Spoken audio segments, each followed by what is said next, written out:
Bonjour et bienvenue pour la météo du Bitcoin. Petite météo du Bitcoin, hein, il ne s'est pas passé grand-chose depuis hier. La chandelle, hein, on est parti vers le bas, on est remonté. Je vais enlever Ishimoku pour la lisibilité. C'est le week-end, vous savez, je ne fais pas d'édition le week-end, même si c'est quasiment rien passé. Il va y avoir un jour important aujourd'hui. Voilà. On a cette annonce, 1 milliard de dollars d'options qui expire aujourd'hui. Il faut savoir que le principe de l'option, c'est un pari où on a des dates limites. C'est la date d'expiration. Et au moment de la clôture, si on a fait un pari où on est hors de la date, eh ben, on expire en dehors du strike, ça veut dire qu'on a perdu nos sous. Donc il faut savoir que à l'approche ici d'une résistance mensuelle, ce qui s'est passé, c'est qu'on a eu plusieurs personnes, on avait une grosse quantité de gens qui ont parié à la hausse parce que Bitcoin bullish, le monde s'effondre, etc., etc. Mais aussi au cas où des gens qui ont joué le fait, c'est oh, dis donc, résistance mensuelle, ça fait 9 mois qu'on vient taquiner ici, qu'on rejette à chaque fois. Et si on assurait notre position avec une option sur le CME ou alors sur Derivit. Et donc, avec bien sûr une expiration qui pourrait justifier par exemple un swing baissier. C'est très rare que le Bitcoin contracte et soit si peu volatile sur autant de temps. En général, il fatigue tout le monde et ensuite il part violemment. Là, il a pris bien son temps, le temps de s'assurer que probablement toutes ces options arrivent à expiration.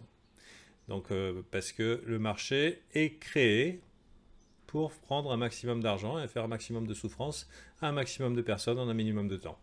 Donc vu que ici on s'assure que ceux qui ont assuré leur position se retrouvent sans assurance et que ceux qui ont payé à la hausse ne gagnent pas. Il y a deux vidéos de ça. On avait montré un petit peu sur Twitter cet emplacement, l'emplacement de neutralité, là où on était sûr que le maximum de gens allaient perdre, c'est-à-dire le max pain, skew, option, BTC, strike peut-être. Hop là, voilà. Ici, je vais mettre dans mes bookmarks, comme ça me servira plus tard.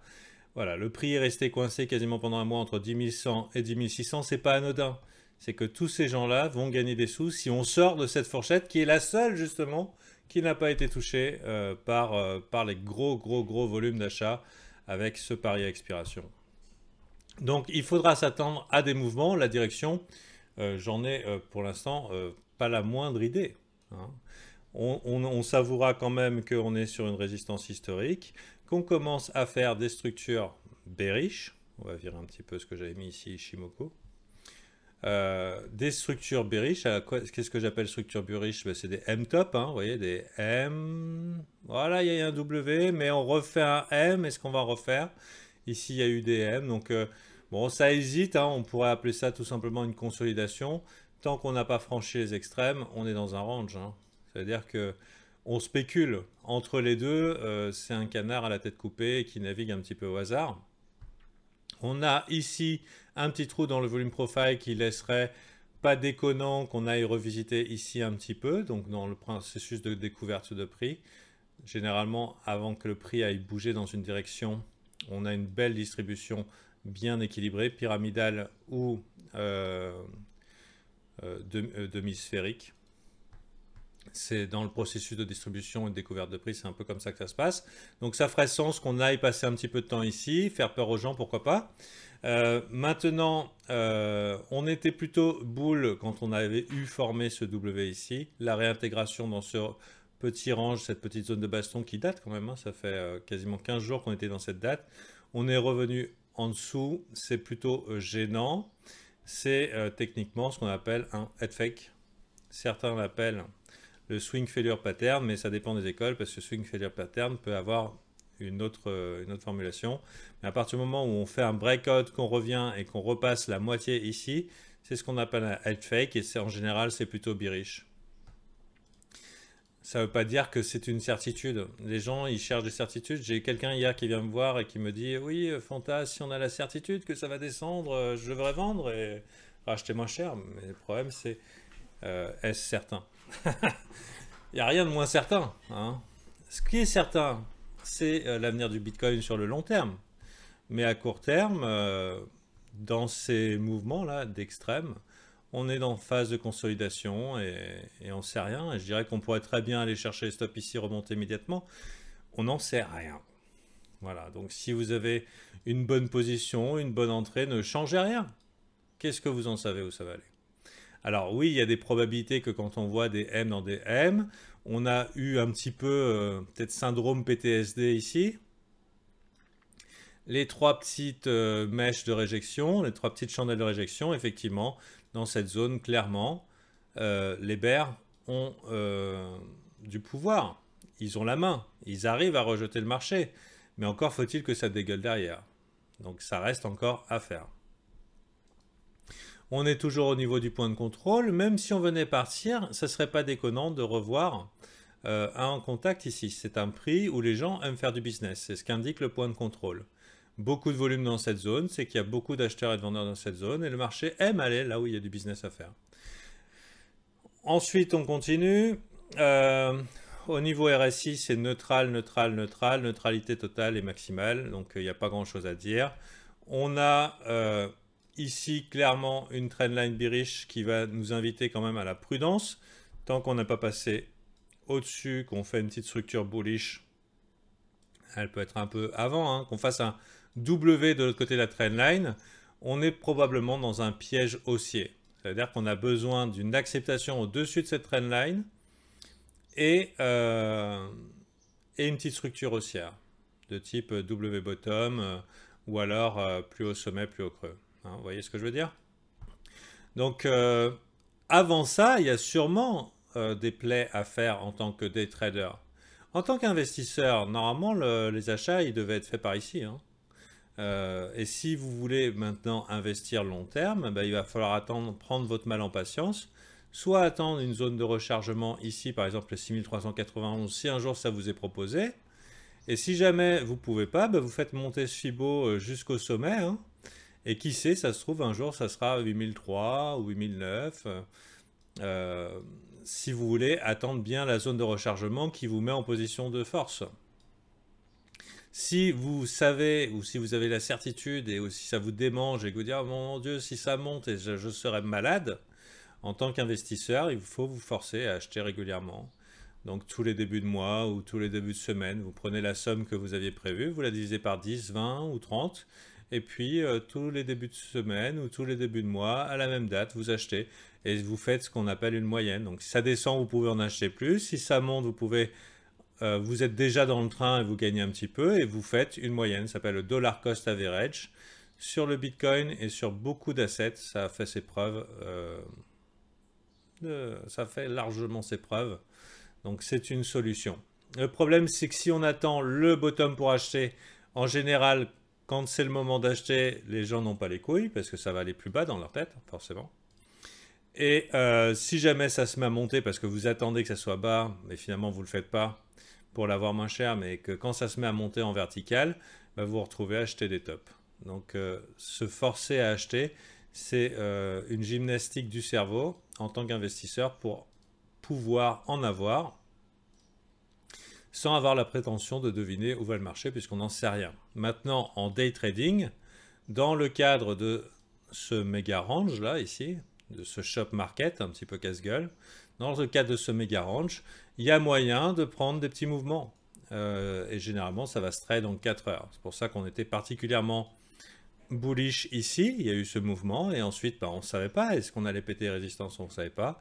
Maintenant, on attend quelque chose d'autre, un signal qui nous permettrait de naviguer dans cette zone et de faire des petits profits, ou en tout cas de ne pas perdre de sous. Et si vous ne savez pas faire ça, le mieux c'est de hold, tout simplement. Donc maintenant, regardons un petit peu tout ce bordel. Hier, il y a eu méga baston pour essayer de clore cette chandelle dans le verre. Ils n'ont pas réussi, malheureusement. Donc, c'est pas très encourageant, ce qui laisse supposer un petit peu plus de downside. On regrettera aussi le fait que les stocks, eux, bah, sont montés, hein, pas de problème. Je vérifie que on a bien, c'est bien la chandelle de la veille. Ouais, c'est ça. Donc, les actions, elles sont montées. Donc, malheureusement, on a un Bitcoin qui est corrélé aux actions que quand ça descend. c'est bien pratique. C'est bien pratique pour les bears, disons. Pour les bulls, c'est pas super. Donc maintenant, est-ce que les stocks ont fait un top ou un top temporaire? C'est possible. Hmm. Pour l'instant, on ne peut rien déterminer. C'est peut-être une zone de consolidation pour faire peur aux gens. Avec une continuation haussière, c'est totalement possible. C'est tout à fait envisageable. Regardez ce genre de truc. C'est des grands classiques sur les actions que ça monte. Après, il peut décider aussi de ranger à l'infini le temps que les choses se tassent. Bon, après on a quand même des news relativement négatives. Est-ce que ça va partir forcément baissier?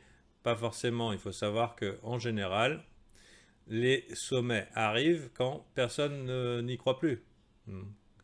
Donc là, il y a plein de gens qui disent ah là là, deuxième vague, deuxième vague. Effectivement, deuxième vague, mais si tout le monde se met à vendre, on aura probablement des jambes pour monter vers le haut. Et du coup, une petite poussée sur le Bitcoin vers le bas sera un petit peu plus difficile dans le cadre du fait que c'est franchement aidé par les drops sur les indices. Voilà. Donc on s'attend quand même à du mouvement aujourd'hui. Et il peut être très violent hein, avec cette histoire d'expiration des contrats. Après, quel genre de trader êtes-vous? Quel est votre risque aversion? Par exemple, moi, bon, quand j'ai l'impression d'avoir acheté le bottom, j'ai beaucoup de conviction, je hold, il n'y a pas de problème. Quand ça commence à devenir hésitant, si j'ai des signes haussiers, je veux bien être dedans, et si j'ai zéro signe du tout, je préfère ne pas être dedans. Donc c'est vous qui voyez un petit peu quel est votre aversion au risque. Si vous êtes du genre un petit peu à accepter facilement l'incertitude, d'être sur le fil du rasoir et tout, que ça ne vous empêche pas de dormir, hold, tout simplement, ça ne va pas changer grand-chose. Même s'il y avait un drop vers les 6008, vous voyez ici, ou même vers les 7008, ça risque pas forcément de durer longtemps.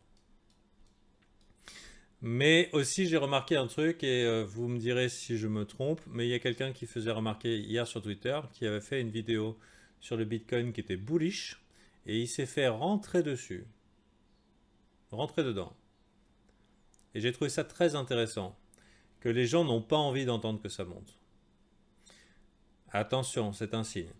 Le gars avait l'air honnête dans ses propos, et ça m'étonne pas du tout en fait. Ça m'étonne pas du tout. Si tout le monde a la certitude que ça va descendre, qu'ils ont tous vendu, personne n'a envie qu'on leur dise que ça va monter. Et le fait qu'il y ait une forme d'agressivité vis-à-vis de ça peut être un signe que il y a du jus encore. Maintenant, sur la chaîne, j'ai fait une vidéo qui s'appelle EMA 9, EMA 18, une stratégie simple. C'est vraiment un outil que j'utilise tous les jours parce que c'est d'une simplicité extrême. Si on veut voir quelque chose de haussier, le mieux c'est de se mettre en 4 heures, d'attendre au moins un petit croisement des EMA vers le haut. EMA 9, EMA 18. Hop. Donc je pense que c'est ici. On peut le faire, on peut faire ce petit croisement vers le haut. Donc pourquoi pas aller faire peur un peu aux gens du côté des 9000 et quelques. Laisser les EMA faire leur travail, hop, peut-être recroiser comme ça. Une fois recroisé, si on a un W ici, vous voyez ce W ici, on peut se dire, ok, souvent sur le Bitcoin, c'est un signe que ça reprend la main. Mais attention, attention parce que souvent en 4 heures, le 4 heures croisement d'EMA plus structure, ça fonctionne très bien sur le Bitcoin, mais les conditions sont en train de changer. Et là, c'est là où on va sortir Ishimoku. Donc signal alarmant, souvent, vous me l'entendez dire, c'est quand on passe sous le nuage 12 heures. Sérieusement, c'est là où en fait je passe en cash, hein, avec peu d'hésitation. C'est pas forcément la fin d'un mouvement haussier. Il peut vraiment y avoir des surprises, mais je préfère voir la tendance se réinscrire sur du haussier, quitte à acheter plus haut et que mon stock en fiat il augmente, plutôt que de jouer au héros, alors que clairement la vapeur est en train de s'inverser. On est toujours sur le nuage, donc notre avenir est sombre. La Chikou a déjà traversé la quille jaune depuis longtemps, on est sous le prix. On va pas tarder aussi à sortir la Chikou du nuage, donc autant vous dire... Ouh. Je vais pas ouvrir des shorts, je pense qu'il faut être un peu fou pour ouvrir des shorts ici, ou alors il faut prendre des shorts sur des grosses pompes. Par exemple, s'il y avait une remontée, si vraiment vous êtes bearish, bah pourquoi pas tenter le petit coup de pute. Vous vous rappelez cette trendline, je vous ai dit là, le petit coup de pute, vous attendez un break de la trendline, une réintégration, vous shortez. Comme des gros enculés. Ça, c'est le play short fabuleux parce qu'il y a tout plein de gens qui vont acheter le breakout. Vous attendez que ça faiblisse, ça réintègre dedans, pam, et ensuite on punit tout le monde et vraiment on continue vers le bas. Mais il faut s'attendre à ce que le marché fasse pas un cadeau, surtout quand le marché prend son temps comme ça là. Tout le monde a le temps de FOMO short, tout le monde a le temps de réfléchir et de faire des cauchemars en disant oh putain le BTC va descendre, il faut que j'ouvre un short. C'est pour ça qu'il faut s'attendre à un petit mouvement haussier. Donc vous voyez ici ce plat de nuages, aussi c'est une possibilité de short, mais je pense que la vraie possibilité, celle qui est bien juteuse, c'est un break ici, mais au lieu de rester et de maintenir ce break, on réintègre. Là vous avez un short super cool. Alors, ce n'est pas des conseils d'investissement, mais ça fait partie d'une manière de penser que j'enseigne aux VIP pour qu'ils puissent se trouver un plan qui leur ressemble. Sachez que des réintégrations après des breakouts, c'est bien juteux. Voilà, c'est cadeau. Maintenant, ici, il faudrait que, pour qu'en 12 heures ça se passe bien, qu'on repasse ici, que notre avenir soit brillant, qu'on s'installe au-dessus du prix, donc il pourrait se passer beaucoup de temps, et bien sûr que Tenkan Kijun recroise. Donc pour l'instant, 12 heures, alors là vous me dites, ouais mais 12 heures, c'est pas le daily tout va bien. Bah, le daily tout allait bien hier, puisqu'on a évité la clôture dans le nuage, mais pas de chance, on a avancé d'un jour, et donc la bougie ouvre en plein dedans. Alors, autant vous dire que c'est casse-gueule. Généralement, il y a beaucoup de traders qui ne traitent pas les nuages, mais comme je vous ai dit aussi, si vous voulez un setup Ishimoku, voilà, offert par la maison. Si vous voulez d'autres trucs offerts par la maison et qu'à force de répétition, vous puissiez vous créer un plan et que ça vous réussisse, sachez qu'en général, il y a des gens qui traitent de la façon suivante, une intégration de nuages, il y a un setup qui se potentiel jusqu'en bas du nuage. Est-ce que ça veut dire que ça va arriver? Non, mais le risque-récompense est incroyable. Vous comprenez que le risque-récompense est incroyable? 5 fois pour une fois le risque. Tu peux te permettre de perdre 4 fois et tu gagnes largement, 4 fois sur 5 et tu gagnes largement des sous. Donc autant vous dire que c'est des trades qui vont se prendre. En plus avec ce petit plat de nuage ici. Si on veut une autre situation haussière en daily avec Ishimoku, et se dire ok on est sur les rails, la vie est belle, qu'est-ce qu'il dit Fantasio, c'est un gros con, en fait on est dans une tendance haussière, donc là on sera dans une tendance haussière à partir du moment où on s'est réinstallé au-dessus de la Kijun 9660. Avant c'est juste un pari pour acheter le bottom. Donc ok Ishimoku, souvent tardif. C'est souvent tardif Ishimoku. Bon, sur des unités de temps inférieures, on peut jouer le play, peut-être de la sortie nuage jusqu'à les 9660. Mais autant vous dire que l'avantage de trade en tendance, c'est que c'est des signaux tardifs, mais ils sont solides. Voilà. Donc pour l'heure, il y a toutes les raisons d'être prudent. Toutes les raisons d'être prudent, sauf si bien sûr tout le monde et sa maman se met à short. Il y a sûrement des plays en day trade qui se présentent pour aller chercher donc les stops des shorts. Voyez. Alors ici nous chez les VIP on a ce genre d'outils à disposition, l'équilibre des forces, et on regarde que quand même il y a eu beaucoup plus de longues récemment que de shorts, 611 millions. Par contre il y en a eu beaucoup des deux côtés, donc un Darth Maul n'est pas excluant. Qu'est-ce qu'on appelle Darth Maul? C'est petit coup de pute, c'est-à-dire yep, yep. Voilà. Tout à fait acceptable, tout à fait envisageable. Voilà, je vous laisse avec ça. Bien sûr, après le week-end, il peut se passer plein de trucs. Volatilité du week-end. Il y a plein de gros qui partent et qui s'occupent plus et qui laissent les retails s'amuser. Si les altes continuent de pomper et tout, bah, continuez à vous amuser et tout. On est bientôt à la fin de mois. Si vous rejoignez le Patreon, vous serez remboursé ces derniers jours. Et donc, ça fera quelques jours gratuits pour aller voir le mois prochain. On a toutes les archives depuis toujours et toujours qui sont dans le brief. On a au moins 20 gigas de contenu super avancé sur les indicateurs que vous préférez ou sur comment penser et agir en professionnel dans la Dropbox. C'est clairement cadeau pour 39 boules.